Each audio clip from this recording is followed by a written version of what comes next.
ഇന്ന് ഞങ്ങളുടെ കോളേജിൽ മെറിറ്റ് ഡേയും കോളേജ് ഡേയും കൂടെ ഒരുമിച്ചായിരുന്നേ. യൂണിവേഴ്സിറ്റി തലത്തിൽ മത്സരിക്കാൻ പോയ ഒരുപാട് കായിക താരങ്ങളെ അംഗീകരിക്കുന്നുണ്ടായിരുന്നു കേട്ടോ ഇന്ന്. അപ്രതീക്ഷിതമായി നടക്കുന്ന ചില കാര്യങ്ങൾ നമ്മുടെ ലൈഫിൽ എപ്പോഴും മെമ്മറബിൾ ആയിരിക്കും അല്ലേ. അപ്രതീക്ഷിതമായ ഒരു കോളേജിൽ പോയി ജോയിൻ ചെയ്യുക, അവിടുന്ന് ഒട്ടും അറിയാത്തൊരു സ്പോർട്സ് ഇവന്റിൽ പ്രാക്ടീസ് ചെയ്ത് യൂണിവേഴ്സിറ്റിക്ക് പോയി പ്രൈസ് അടിക്കുക. കഴിഞ്ഞ 2 കൊല്ലം യൂണിവേഴ്സിറ്റി റെസ്ലിംഗ് കോമ്പറ്റീഷനിൽ എനിക്ക് മെഡൽ ഉണ്ടായിരുന്നു. ചില കാര്യങ്ങൾ അങ്ങനെയല്ലേ, നമുക്ക് ഒട്ടും മറക്കാനാവാത്ത കുറേ ഓർമ്മകൾ വന്നിട്ട് പോകും. മെറിറ്റ് ഡേ കഴിഞ്ഞ് ഉച്ചയ്ക്ക് ശേഷം കോളേജ് ഡേ ആയിരുന്നു. കുട്ടികളുടെ കുറേ പേരുടെ കൾച്ചറൽ പ്രോഗ്രാംസ് ഒക്കെ ഉണ്ടായിരുന്നു കേട്ടോ, ബോയ്സിൻ്റെയും ഗേൾസിൻ്റെയും. കൂടാതെ ഞങ്ങൾ ഹോസ്റ്റലേഴ്സിന് തന്നെ ഡാൻസ് ഉണ്ടായിരുന്നു.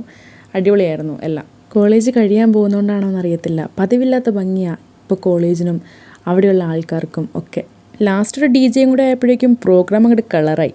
ഇനി ഈ കോളേജിൽ ഇങ്ങനെ ഒരു പ്രോഗ്രാം ആസ്വദിക്കാൻ പറ്റില്ല എന്ന് മനസ്സിലാക്കിയതുണ്ടാവും. ഞങ്ങളെല്ലാവരും കൂടെ അടിപൊളിയായിട്ട് ആ കോളേജ് ഡേ അങ്ങോട്ട് ആഘോഷിച്ചു. അങ്ങനെ ഒരുപാട് നല്ല നല്ല ഓർമ്മകൾ തന്ന ആ കോളേജ് ജീവിതം അവിടെ അങ്ങനെ അവസാനിച്ചുകൊണ്ടിരിക്കുകയാണ്.